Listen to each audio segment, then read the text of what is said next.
اور موسیٰ اور ان کے ساتھ والوں کو تو ہم نے بچا لیا، پھر دوسروں کو ہم نے ڈبو دیا۔ بے شک اس قصے میں نشانی ہے، لیکن یہ اکثر ایمان لانے والے نہیں، اور تمہارا پروردگار تو غالب ہے، مہربان ہے۔ اور ان کو ابراہیم کا حال پڑھ کر سنا دو جب انہوں نے اپنے باپ اور اپنی قوم کے لوگوں سے کہا کہ تم کس چیز کو پوجتے ہو؟ وہ کہنے لگے کہ ہم بتوں کو پوجتے ہیں اور ان کی پوجا پر قائم ہیں۔ ابراہیم نے کہا کہ جب تم ان کو پکارتے ہو تو کیا یہ تمہاری آواز سنتے ہیں یا تمہیں کچھ فائدہ دے سکتے یا نقصان پہنچا سکتے ہیں؟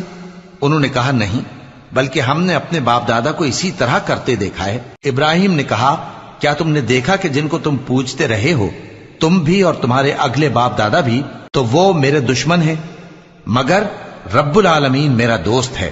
جس نے مجھے پیدا کیا ہے سو وہی مجھے رستہ دکھاتا ہے، اور وہ جو مجھے کھلاتا اور پلاتا ہے، اور جب میں بیمار پڑتا ہوں تو مجھے شفا بخشتا ہے، اور وہ جو مجھے موت دے گا اور پھر زندہ کرے گا، اور وہ جس سے میں امید رکھتا ہوں کہ قیامت کے دن میرا قصور بخشے گا۔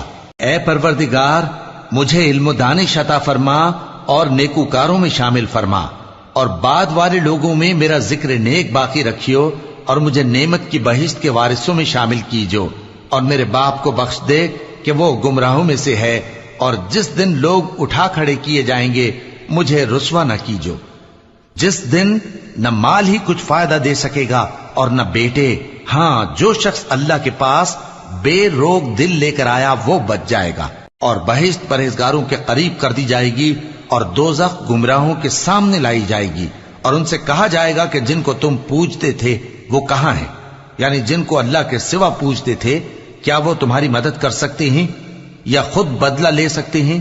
تو وہ خود اور گمراہ یعنی بت اور بت پرست اوندھے منہ دوزخ میں ڈال دیے جائیں گے، اور شیطان کے لشکر سب کے سب داخل جہنم ہوں گے۔ وہاں وہ آپس میں جھگڑیں گے اور کہیں گے کہ اللہ کی قسم، ہم تو کھلی گمراہی میں تھے جبکہ ہم تمہیں رب العالمین کے برابر ٹھہراتے تھے، اور ہم کو ان گناہگاروں ہی نے گمراہ کیا تھا، تو آج نہ کوئی ہمارے لیے سفارش کرنے والا ہے اور نہ کوئی گرم جوش دوست۔ تو کاش ہمیں دنیا میں دوبارہ جانا ہو تو ہم مومنوں میں ہو جائیں۔